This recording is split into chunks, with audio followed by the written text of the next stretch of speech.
ತುಮಕೂರು ಜಿಲ್ಲೆಯ ತಿಪಟೂರು ಪಟ್ಟಣದಲ್ಲಿ ಕರ್ನಾಟಕ ಸಂಪಾದಕರು ಮತ್ತು ವರದಿಗಾರರ ಸಂಘದ ತಿಪಟೂರು ತಾಲೂಕು ಘಟಕದ ವತಿಯಿಂದ ಹಿಂದೂ ಪತ್ರಿಕೆಯ ಸಂಪಾದಕರು ಮಾಜಿ ವಿಧಾನ ಪರಿಷತ್ ಸದಸ್ಯರಾದ ಪಿ ರಾಮಯ್ಯನವರು ದೈವಾಧೀನರಾದ ಪ್ರಯುಕ್ತ ಅವರ ಶ್ರದ್ಧಾಂಜಲಿಯನ್ನ ತಿಪಟೂರಿನ ಹಾಸನ ವೃತ್ತದಲ್ಲಿರುವ ನಂದಿನಿ ಮಳಿಗೆ ಆವರಣದಲ್ಲಿ ಸಾಂಕೇತಿಕವಾಗಿ ಮತ್ತು ಸರಳವಾಗಿ ಆಚರಿಸಲಾಯಿತು.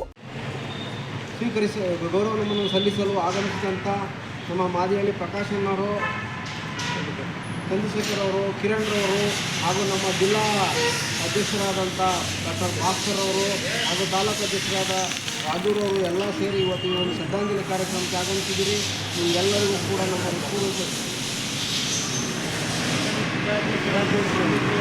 ಹಿರಿಯ ವಿಶ್ಲೇಷಕ ಪತ್ರಕರ್ತರು, ಕರ್ನಾಟಕ ಮಾಧ್ಯಮ ಅಕಾಡೆಮಿ ಪ್ರಶಸ್ತಿ ಪುರಸ್ಕೃತರು, ಕೆಂಪೇಗೌಡ ಪ್ರಶಸ್ತಿ ಪುರಸ್ಕೃತರು ಮತ್ತು ರಾಜ್ಯೋತ್ಸವ ಪ್ರಶಸ್ತಿ ಪುರಸ್ಕೃತರು ಆದ ಇವರು ನಮ್ಮನ್ನೆಲ್ಲ ಬಿಟ್ಟು ಅಗಲಿದ್ದಾರೆ. ಇವರ ಈ ಅಗಲಿಕೆಯಿಂದ ಪತ್ರಿಕಾ ಮಾಧ್ಯಮ ಬಡವಾಗಿದೆ. ಸುಮಾರು ವರ್ಷಗಳ ಕಾಲ ಪತ್ರಿಕಾ ರಂಗದಲ್ಲಿ ತಮ್ಮ ಸೇವೆಯನ್ನು ಮುಡಿಪಾಗಿಸಿ ವಯೋಸಹಜತೆಯಿಂದ ಇಂದು ಅವರ ಪಯಣವನ್ನು ಮುಗಿಸಿದ್ದಾರೆ.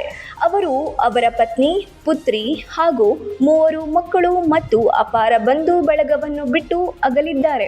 ಇವರಿಗೆ ದೇವರು ಶಾಂತಿಯನ್ನು ನೀಡಲಿ ಎಂದು 1 ನಿಮಿಷ ಮೌನಾಚರಣೆಯ ಮುಖಾಂತರ ಅವರಿಗೆ ಭಾವಪೂರ್ಣ ಶ್ರದ್ಧಾಂಜಲಿಯನ್ನ ಅರ್ಪಿಸಲಾಯಿತು. ಹಿಂದೂ ಪತ್ರಿಕೆಯ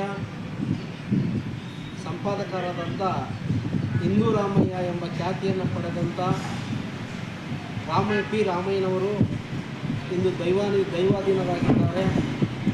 ಅವರು ಪತ್ರಿಕಾ ರಂಗದಲ್ಲಿ ತುಂಬ 40-30 ಈ ಸಂದರ್ಭದಲ್ಲಿ ಕರ್ನಾಟಕ ಸಂಪಾದಕರು ಮತ್ತು ವರದಿಗಾರರ ಸಂಘದ ತುಮಕೂರು ಜಿಲ್ಲಾ ಗೌರವಾಧ್ಯಕ್ಷರಾದ ಮತ್ತು ಭಾಸ್ಕರ್ ಪತ್ರಿಕೆ ಸಂಪಾದಕರಾದ ಡಾಕ್ಟರ್ ಭಾಸ್ಕರ್ ತಿಪಟೂರು, ತಾಲೂಕು ಅಧ್ಯಕ್ಷರಾದ ಟಿ ರಾಜು ಬೆಣ್ಣೇನಹಳ್ಳಿ, ಕಿರಣ್ ಮಾದಿಹಳ್ಳಿ, ಕೆಐಟಿ ಪ್ರಕಾಶ್, ಚಂದ್ರಶೇಖರ್ ಮತ್ತಿತರರು ಉಪಸ್ಥಿತರಿದ್ದರು. Babu Khan, 9 live news, Tumakuru.